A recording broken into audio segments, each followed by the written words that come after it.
Introduction. A world corrupted. In the early chapters of the Bible, the world was created perfect by God. But as time passed, humanity fell into deep sin. People had turned away from God, and violence and wickedness had filled the earth. The Lord saw how great the wickedness of the human race had become on the earth, and that every inclination of the thoughts of the human heart was only evil all the time. Genesis 6:5, NIV. God's heart was grieved, and he decided to cleanse the earth with a great flood.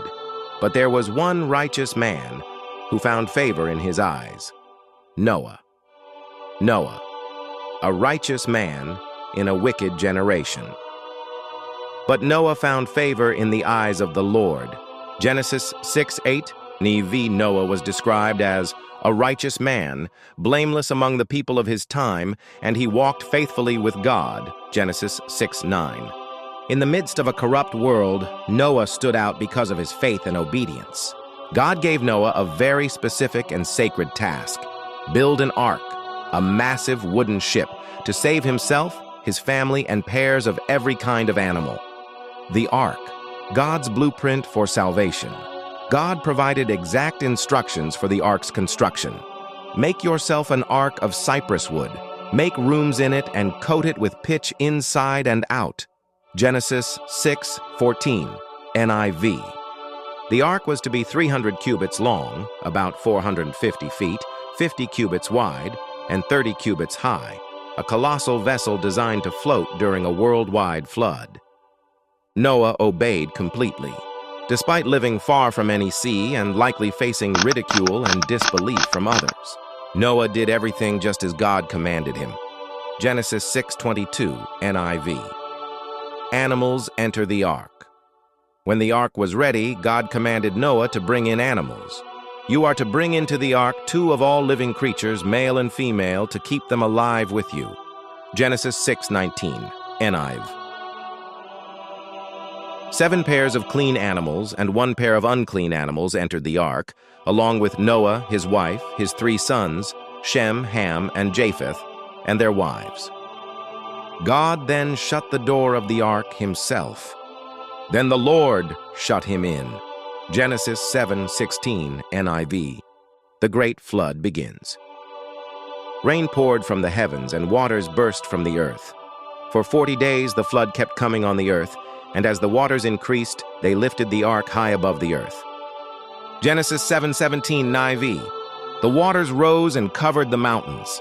Every living thing outside the ark perished. Only those inside the ark were safe. Every living thing that moved on land perished. Only Noah was left, and those with him in the ark. Genesis 7:21-23, NIV. The floodwaters covered the earth for 150 days. A new beginning.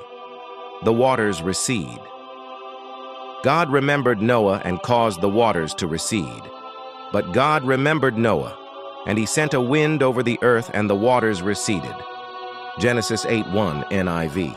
After many months, the ark came to rest on Mount Ararat. Noah waited patiently before opening the ark, first sending out a raven, then a dove.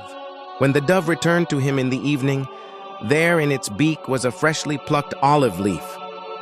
Genesis 8:11, NIV. This was a sign that dry land had appeared. Eventually, God told Noah it was safe to leave the ark. God's covenant, the rainbow promise. Noah built an altar and worshipped God. In response, God made a covenant, a holy promise.